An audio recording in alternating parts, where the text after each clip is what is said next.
Hey, so if you are here, you have probably seen this clip floating around. Really have any interest in music. I was just doing it for the money and I hit my financial goals. Our time on this earth is limited. Like, don't spend it doing you don't have to do if you don't want to, So I don't have to keep making videos about System of a Down. If you are anybody who pays attention to the alt music scene out of space, you know who this is. Mckenty, also known as the punk rock MBA. After not posting for several months, an interview dropped out of nowhere with Jesse Lee, another content creator within the space, on his podcast, where Finn discusses why he stopped making videos, as shown in the clip. Now immediately the scene went up in arms against him as well, telling the alternative scene is known for its dislike of grifters, to put it mildly. Especially from someone whose channel is called the Punk Rock MBA. It was eventually covered by Fantano, which blew up the outrage even more and was even picked up by the commentary community through Turkey Tom. A lot of the scene felt betrayed and used by him, that he only pretended to care about music to make money off them and never had any care for the scene at all. He has been quickly labeled a poser and a fake by a large portion of the community. However, I have empirical evidence proving that Finn, at the very least, does or did care about the scene and does give a shit about music. I myself also watched his channel for a while, picking up his content a few years ago when I was still pretty new to the scene and wanted to learn a lot more about the bands I loved, and Finn's channel was the perfect source of information for that. On November 29, 2023, I joined the Punk Rock MBA Discord server, mainly because I am from a boring-ass town with no local scene, so I could finally talk to other people about my taste in music. Here is a screen recording of proof that I am indeed in the server and that the real Finn is in it. I was active a little bit, but as Finn began to post less and about bands I did not care about, I slowly stopped watching him and was pretty much inactive for a while. Until, of course, this scandal started. Upon seeing that clip, I was extremely confused. You see, in the Discord, Finn had discussed transitioning out of posting on Yautja and into his business, as illustrated by these logs. You can see 4 months ago Finn discussing his departure from the platform. This was around the time I stopped being as active on the server, but he openly discussed this plan to stop posting content.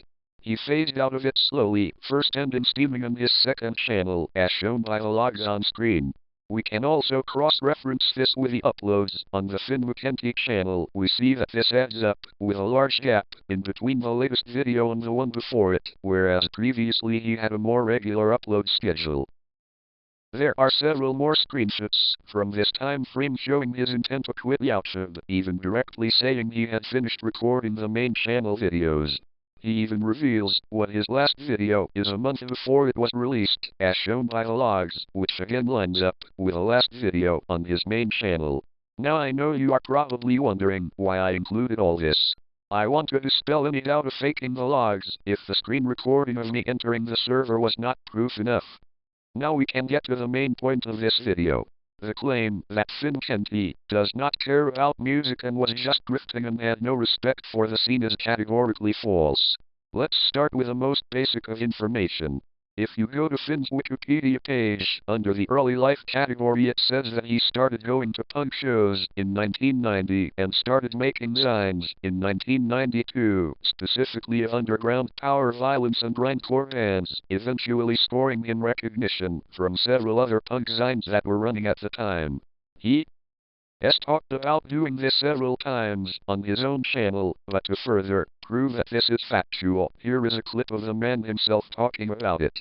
What's the difference between what you're doing now and like zine culture of the 80s and 90s? Like how do you see that as like a straight like lineage or? I think it's the same thing. The only difference is scale. And then, obviously there's differences in the medium. But to me, those aren't significant. The way that I make videos is the same as I used to write zine articles back in the day. The only difference is scale. Anyway, I mean, I probably sold a few thousand zines through the mail when I was a kid. By the time I was, 18 or 19 or whatever, I'd sold, I don't know, maybe 3,000 or something through the mail, which actually in hindsight is a pretty impressive accomplishment to me. I don't know, like, how did I do that? Yeah. Now if we are being uncharitable, you can say that it does not matter and people can change as they get older, and he grew out of his rebellious phase and became a money-hungry grifter. However, again, this can easily be disproven. He continued his involvement with the alternative music scene as it changed and evolved, in 2009 posting on a website called Stuff You Will Hate under the alias Sergeant D, satirizing the metal and punk subcultures. During this time he also collaborated with the site Something Awful and Metal Sucks. Again, Finn has stated he had done this multiple times, and any amount of basic research will point you to this. What's most important to note here is that I quote, they featured a deliberately provocative style. This will be important later. Finn continued to write about the scene on the site until it closed in 2015, where he then started the Punk Rock MBA website, and in 2017 he started his YouTube channel. If he was really just a grifter, would he have quite literally dedicated 27 years of his life to covering the scene, not even counting the time spent on YouTube?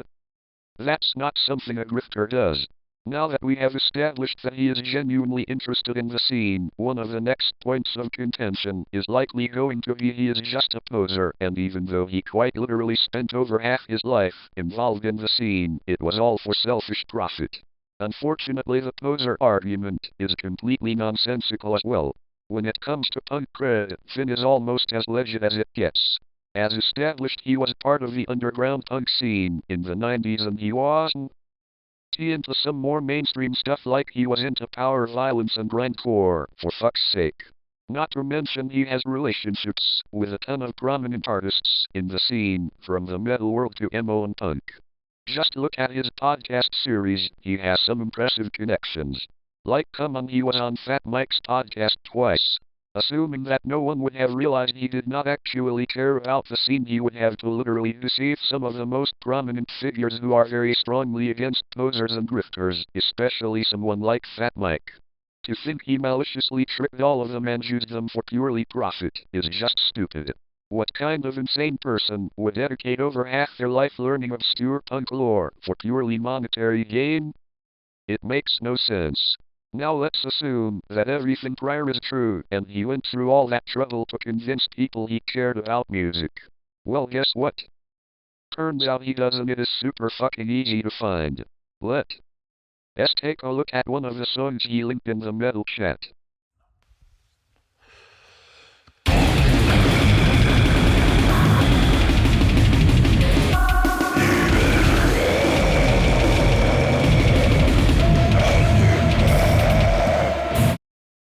I do not know what the fuck that was, but it is definitely not mainstream.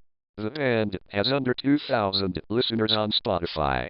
Not to mention he went out of his way to collab with Neopunk FM, a much smaller channel that in general covers music outside of his main demographics tastes, and is actively involved in covering a lot of new artists.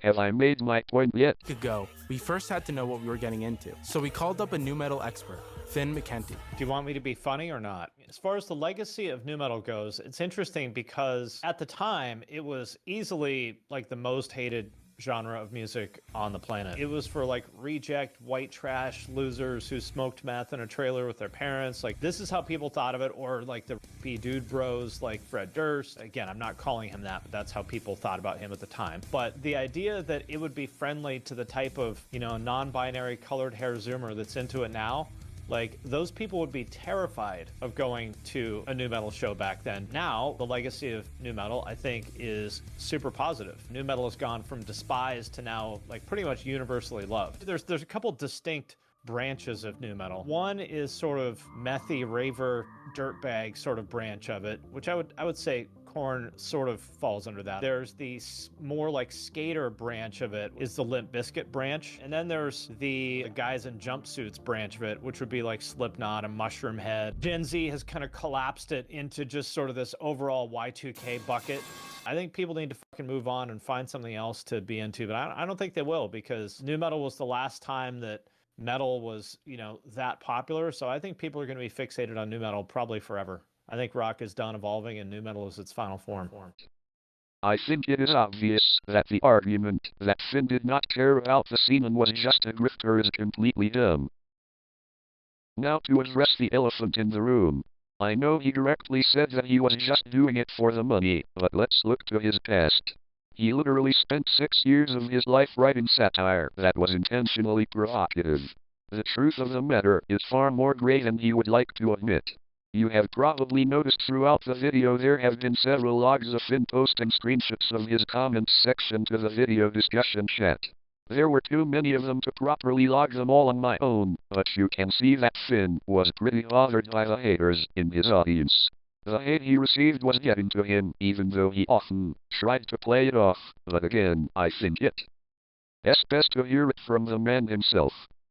That people really didn't like was this one called The Problem with Indie Music. And this one has 1,873 dislikes for a total of 22%. So that's like maybe around 5 times more dislikes than usual. This one, I can understand sort of why people might get mad about it, because for a lot of people, the kind of music that they listen to is a big part of their identity. So if someone is an indie fan and I say that I don't like indie music and that I have a problem with it, then they maybe take that as a personal attack. Also, a big part of the reason that I was critical of indie music in this video was because I dislike indie culture. And so in that sense, I actually kind of was coming for the fans. So I guess it's fair if people are upset about that. I understand why people felt that way, and I think it's fair, but I wasn't really expecting it. Partly because, what I've realized since I made this video, this is from April of 2021, is there's a set of things on the internet that you are allowed to criticize and a set of things that basically you can't criticize without making people mad. And, indie is one of those things that, if you criticize it, people are going to get mad because that's in the category of things that people with quote unquote good taste like. And if you criticize it, people are going to come after you. And I was kind of surprised by that because, like it says in the chat, indie culture, rich white kids with homebrew coffee and ride bikes. I mean, that was basically my criticism of indie culture. The point of the video was like, I don't hate the music. I think it's okay, I guess. But I kind of dislike indie culture and those kind of people. I dislike hipsters. And to me, indie music is synonymous with those type of, of hipsters. I felt like it was okay to criticize those kind of people on the internet. I was surprised to find out that people were really upset about it. But they sure were. Lots and lots of angry people in the comments there. They hated that you held up a mirror to them. I think so too. But regardless, definitely not a popular video. In hindsight, I probably just wouldn't make this video because I don't enjoy like trashing things. People think that I, get off on like talking shit. I don't. I really don't. But the reason I made this is because people ask me about indie music so much. And every time I would say, I don't really like indie music. And they would always say, well, why don't you make a video about why you don't like indie music? And I was like, well, all right. So I did. And then people got really angry. And I just learned my lesson. And I was like, all right, maybe it's better. I'm just going to follow the old rule of if you don't have anything nice to say, don't say anything at all. So in the future, I think I'm just not going to do stuff like this, So I felt like this was a fair video, but people really didn't like it. And I don't like making people that angry. So I just probably wouldn't do this kind of video in the future. Yeah, I agree with this. It doesn't matter what kind of jab you make, playful or not, whatever, someone's not going to take it right. Exactly. So that's why I just kind of stick to the facts now.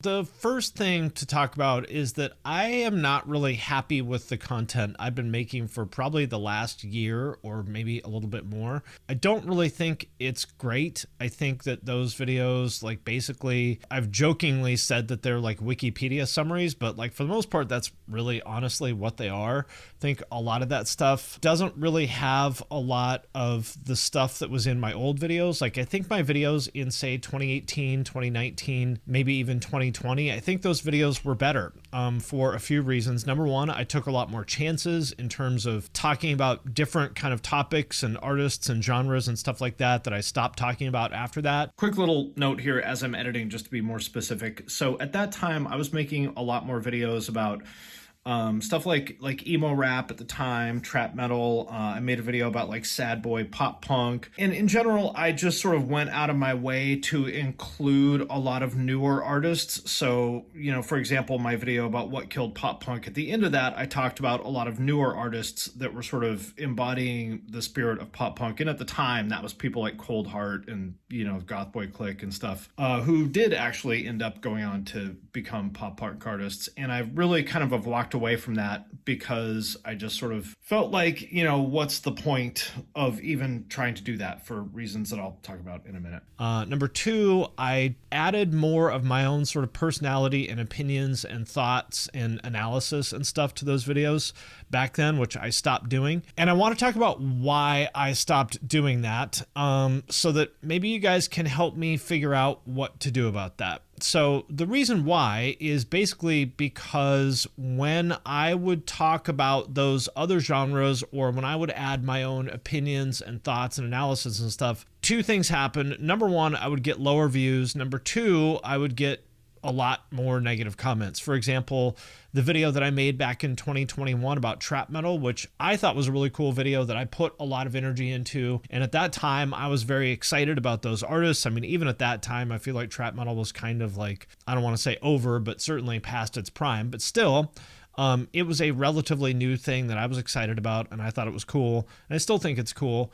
And that video was like one of my most disliked videos ever. It got like, they removed the dislike count, so I don't know what the exact number is, but on average my videos get on average my videos get 97% likes. This one got 86% likes, so it got somewhere around like 5 or 6 times more dislikes than usual. You know, maybe part of that is the way that I expressed myself in that video maybe was more, I don't know, abrasive than it should have been, or more than I intended to. I don't know. I mean, that's definitely been a problem in my life, that I tend to express myself in a way that, you know, a lot of people find to be off-putting, especially people with, I would say, more of like a creative kind of mindset, because the way that I express myself is just like very straightforward.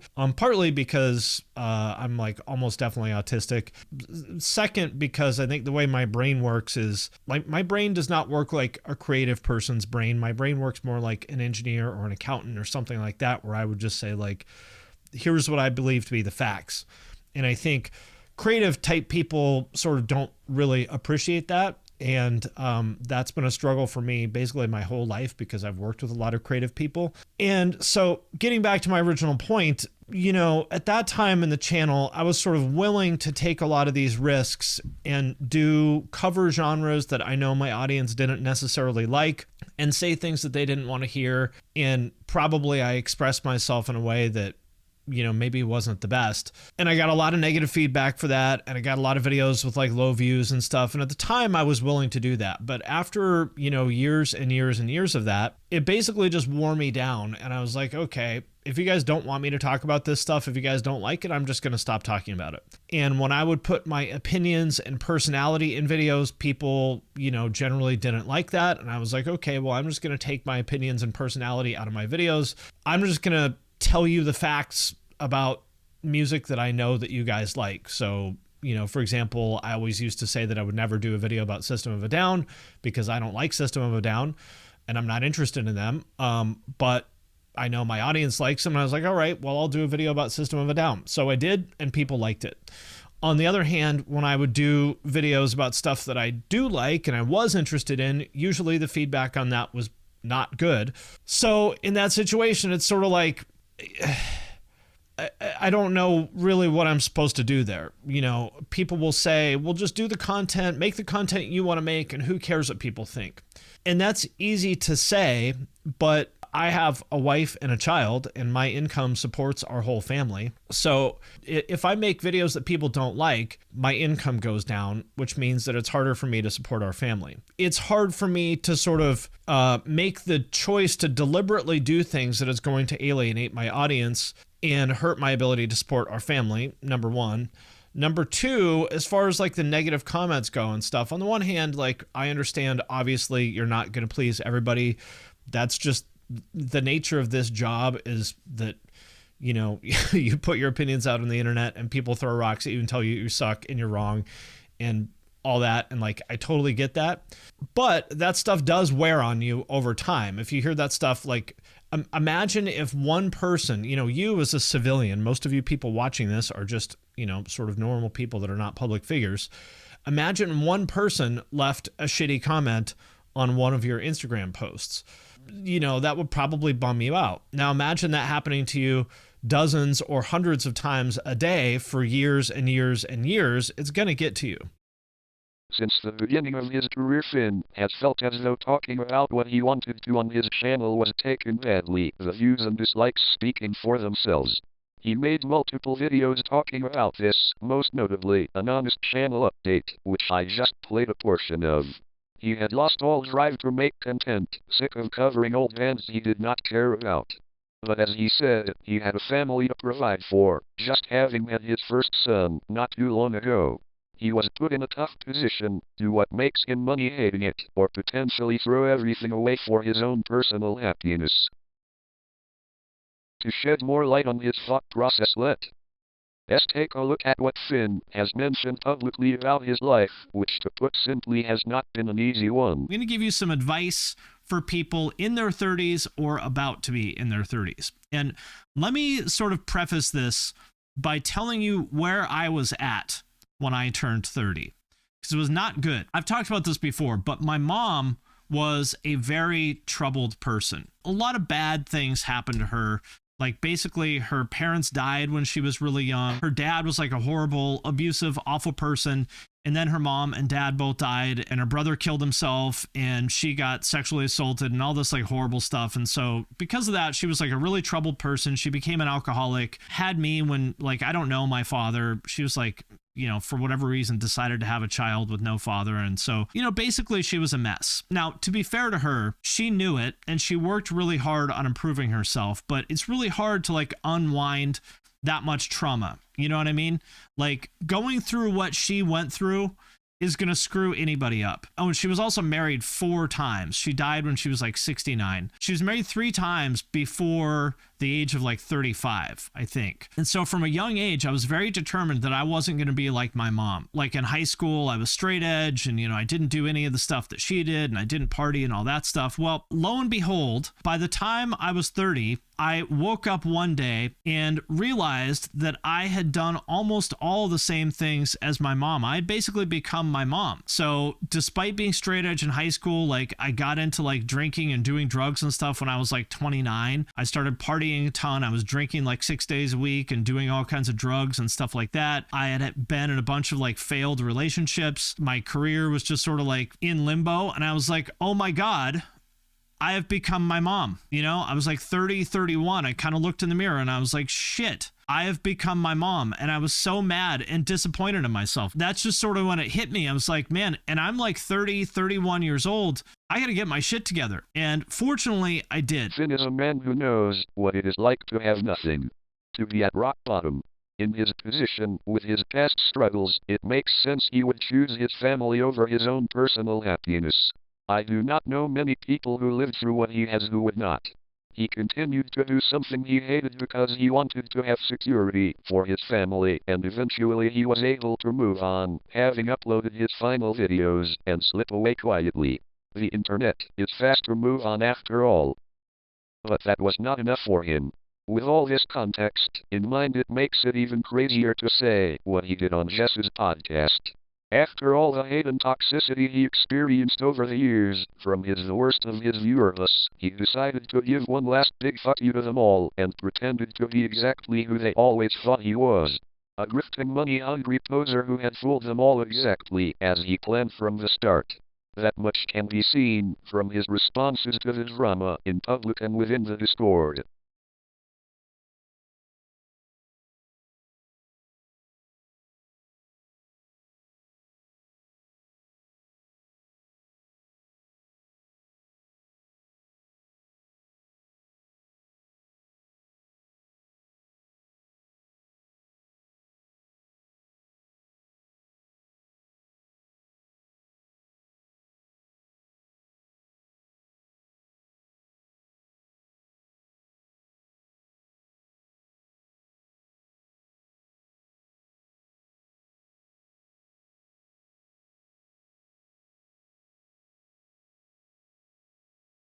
Finn Mckenty is not some master manipulator that used the scene for profit.